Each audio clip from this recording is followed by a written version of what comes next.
Olá, mais uma vez estamos aqui para conversar e eu até diria bater um papo, porque quando a gente está diante da câmera levando para você a mensagem, a palavra de Deus, na verdade eu estou conversando com você. Não é um diálogo preciso onde você possa responder diretamente para mim, mas a palavra que chega ao teu coração e a tua vida é essa que me dá a resposta daquilo que você está percebendo, ou melhor, refletindo junto comigo. Por isso, hoje a gente quer conversar com você sobre um texto que me chama muita atenção pelo fato de trabalhar uma das coisas que nós vivemos muito hoje presente na nossa sociedade, que é a questão do preconceito. Pode ser que você diga assim, mas como na palavra de Deus, há tantos séculos escritas atrás, ela traz de fato essa dimensão do preconceito. Pois é, a gente vai ver que sim, e a palavra de Deus, de certa maneira, nos prova isto.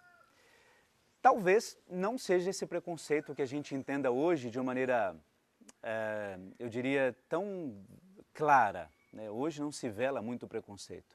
Também, mas na maioria das vezes a gente tem acompanhado pelos meios de comunicação tantas pessoas que sofrem um preconceito pela cor, pela orientação sexual, por tantas outras coisas. E são preconceitos diretos. Naquele tempo talvez fosse uma coisa um pouco velada, até mesmo pela questão da cultura. E de qual texto eu estou falando? Quando as mulheres, elas são anunciadoras de fato de que Jesus havia ressuscitado. Quando elas anunciam que Jesus não está mais lá no sepulcro, ele ressuscitou, eles não acreditam.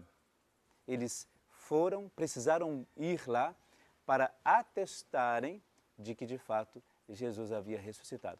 Por que é que a palavra ou a voz daquelas mulheres, ou de uma mulher em especial, não foi tão bem aceita não, mas não tão bem compreendida? E por que não acreditaram de fato? Olha, de fato Jesus ressuscitou, elas estão falando a verdade, etc, etc. Não. Foram assim, de certa maneira, confirmar o anúncio. E isso tem que nos alertar, claro, existe a mensagem da palavra de Deus, nós vamos entrar nisso, mas tem que nos alertar hoje para justamente, às vezes, esses sentimentos que nós temos até de superioridade em relação a outra pessoa, e isso, de fato, nos faz perder a essência da palavra que nós ouvimos hoje. É necessário que a gente entenda que a voz e a mensagem de Deus, ela não escolhe pessoas, ela não escolhe fulano ou cicrano pelo seu status ou pelo cargo que ocupa, etc. Ela não faz isso. Ela não parte desse princípio. A palavra de Deus parte da vontade de Deus. E aí que eu acho que nós temos que refletir bem, viu? E é importante que você pense na sua casa, no seu trabalho, será que às vezes nós não temos de fato essa dimensão de achar que aquilo que nós fazemos é melhor do que aquilo que os outros estão fazendo porque somos nós que estamos realizando aquilo? Será que por algum momento na sua vida, no seu pensamento, no seu coração, não tenha vindo esta reflexão? De fato, olha, o que eu estou fazendo é mais importante do que aquilo que a outra pessoa faz. Aquela pessoa que limpa o escritório, aquela pessoa que te traz o café, aquela pessoa... Será que você entende que ela tem o trabalho, a dimensão é a mesma? O fruto daquele trabalho é o mesmo que você colhe depois? É importante a gente trazer isso, eu quis trazer essa reflexão, porque às vezes nós criamos um pedestal para nós mesmos, julgando aquilo que nós estamos fazendo como o mais correto. Ou melhor, de que a verdade esteja em nós, ou está em nós. Então pense nisso, porque a palavra de Deus hoje, ela quer desmistificar isso e tirar isso de referência. É claro que a gente tem que ter a dimensão de que naquele tempo toda uma questão cultural estava impregnada na vida e no coração dos apóstolos, até mesmo em relação à lei, não é? Existia justamente essa diferença muito clara, não é? As mulheres ocupavam determinado lugar, determinado posto na sociedade, os homens outro, e a referência de fato era outra. E a gente tem que compreender isso. Mas a gente precisa compreender mais ainda, ir além daquilo que a gente ouve, aquilo que Jesus sempre apresentava aos fariseus, aos doutores da lei. Nós temos uma lei, mas nós precisamos superar esta lei. Quando ela não serve à vida, ela precisa ser colocada em reflexão. Se não abolida, pelo menos deve-se dar um outro referencial para ela. E é isso que tem que alertar o meu coração e o seu. Se naquele tempo Jesus procurava provocar uma reflexão na sociedade para trazer trazer uma reflexão de que a mulher precisava ter o seu espaço, E ele curava essas mulheres, e ele acolhia essas mulheres e as colocava numa referência junto com a comunidade dos discípulos. Maria era um pouco para nós, é um pouco para nós a referência disso. Ela estava no meio da comunidade, ela orientava a comunidade depois da morte de Jesus, e é isso que Jesus tentava buscar na sua sociedade. E às vezes nós damos o passo contrário, e é importante que a gente pense nisso.